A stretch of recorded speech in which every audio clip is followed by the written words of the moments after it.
En route pour l'enfer. 2 Chroniques, 22, 10.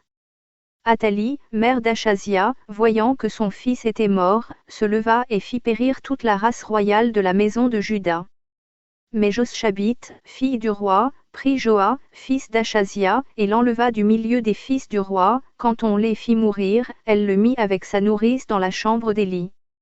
Ainsi Joshabith, fille du roi Joram, femme du sacrificateur Jéhojada, et sûre d'Achazia, le déroba au regard d'Athalie, qui ne le fit point mourir. Il resta 6 ans caché avec eux dans la maison de Dieu. Et c'était Athalie qui régnait dans le pays. La suite dans 2 Chroniques, 23, 21. 2 Chroniques, 24, 7. Le 16 mars 2019. Je me suis sentie très faible pendant la prière ce matin-là. Au fur et à mesure que le temps passait et que l'adoration s'intensifiait, je me sentais de plus en plus faible au point où je ne tenais presque plus bien qu'étant assise. Je ressentais une forte décharge que je ne parvenais pas à supporter, mais j'étais là. Mon être spirituel s'est retrouvé quelque part en compagnie d'un ange qui avait l'apparence d'un vieillard. Il était revêtu à la manière des gens d'avant, une large tunique, avec, me semble-t-il, une écharpe sur la tunique, ça contournait ses épaules. Il avait des sandales comme des pieds nus d'avant de couleur dorée. Ses vêtements étaient d'une blancheur éclatante. Il me dit, servante, sois forte, car là où nous allons aller aujourd'hui, tu n'as jamais été là-bas. Aussitôt, nous nous sommes retrouvés en bas dans la terre. Dans le ventre de la terre, il faisait très sombre. Je pouvais voir des flammes tellement vives. Il faisait très chaud, il y avait aussi des cratères remplis de flammes géantes et très vives. 2 Thessaloniciens, 1, 8. Des âmes criaient de partout. Des cris qui transperceraient le cœur le plus dur au monde. Il se trouve que les flammes de ce lieu sont vives, mais les ténèbres étouffent aussi bien qu'il n'y a pas de lumière là-bas. L'ange me dit d'attendre un petit moment, de toute façon j'étais paralysée par ce que j'entendais et je n'avais aucune envie de bouger de là si ce n'était de sortir de là. Au bout d'un moment, l'ange et moi fûmes éclairés. Je vis à l'intérieur de ces cratères des âmes qui brûlaient vives. Elles étaient enchaînées les mains derrière le dos. Les cratères prenaient feu comme du papier en même temps que les âmes se reconstituaient et puis ensemble avec les âmes prenaient encore feu. Lorsque les âmes étaient calcinées, les cratères devenaient comme du papier brûlé et le cycle recommençait. Je n'arrivais même pas à faire un geste quelconque tellement la condition de ces âmes me paralysait. Je ne pouvais m'empêcher de pleurer. L'ange me dit de le suivre. En marchant, une âme m'appela du milieu d'un des cratères dans lequel elle était. Une force la propulsa hors et elle se retrouva à quelques pas de moi. Elle était calcinée. Par sa voix, je pus savoir que c'est une femme. Elle parlait en tremblotant, il ne restait d'elle qu'un squelette à peine d'une couleur grisâtre. Elle me dit, je suis ici depuis déjà 40 ans. Je m'appelle Caroline.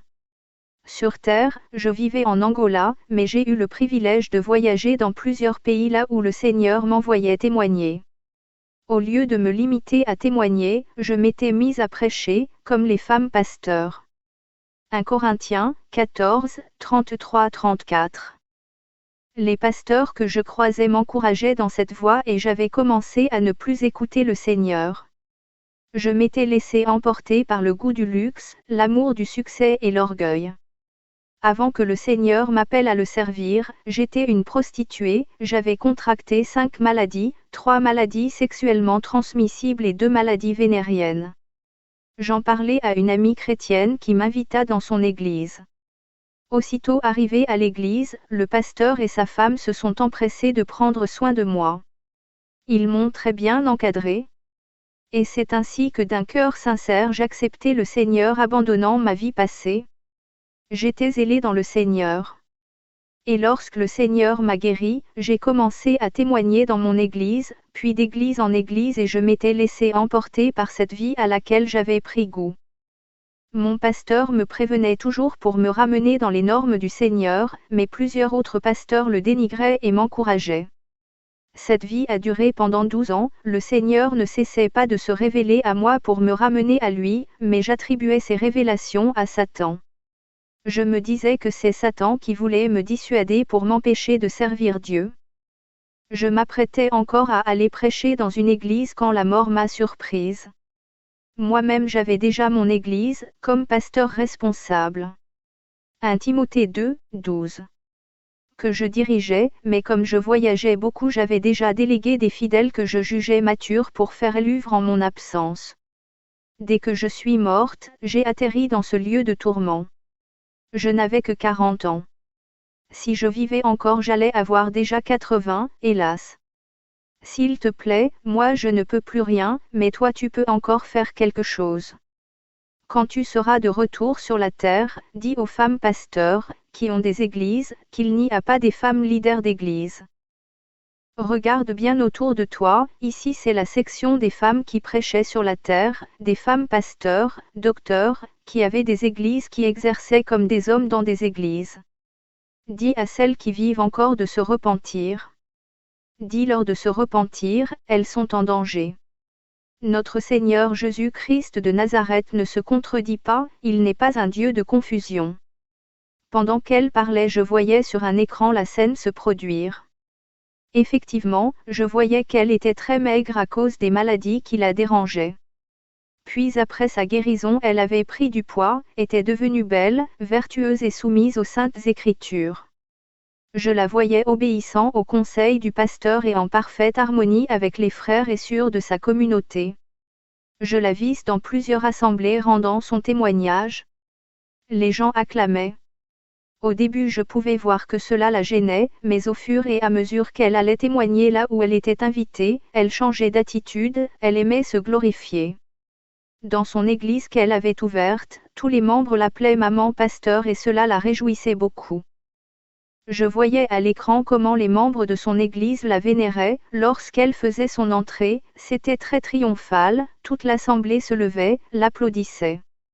J'ai vu comment dans son salon, un jour que le pasteur que le Seigneur avait utilisé pour la guérir voulait la voir pour l'exhorter une énième fois à se repentir, elle tourna le dos au pasteur et c'était la dernière fois qu'ils s'étaient vus. À chaque fois le pasteur cherchait à la voir, mais elle l'évitait toujours s'enfonçant ainsi dans son erreur. Elle vivait dans un grand luxe.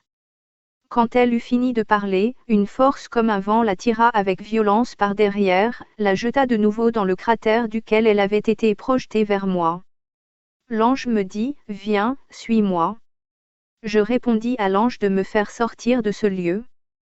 Comme il ne me répondait pas, je me suis mise à prier le Seigneur. Alors au bout d'un moment, l'ange me dit, « Le Seigneur a accepté ta demande, mais il me charge de te dire qu'il n'a pas fini de te montrer des choses. Car il veut encore te montrer certaines choses pour que tu ailles transmettre à son peuple. Viens, je te ramène. » Il me ramena dans ma demeure, à la salle de prière. Je me sentais très mal dans mon corps, en plus j'étais très peinée de ce que je venais de voir. Il était 11h33 lorsque je me suis retrouvée à la maison. Contact, plus 241 04 04 57 93. 06 18 26 72. Fait à Libreville, Gabon.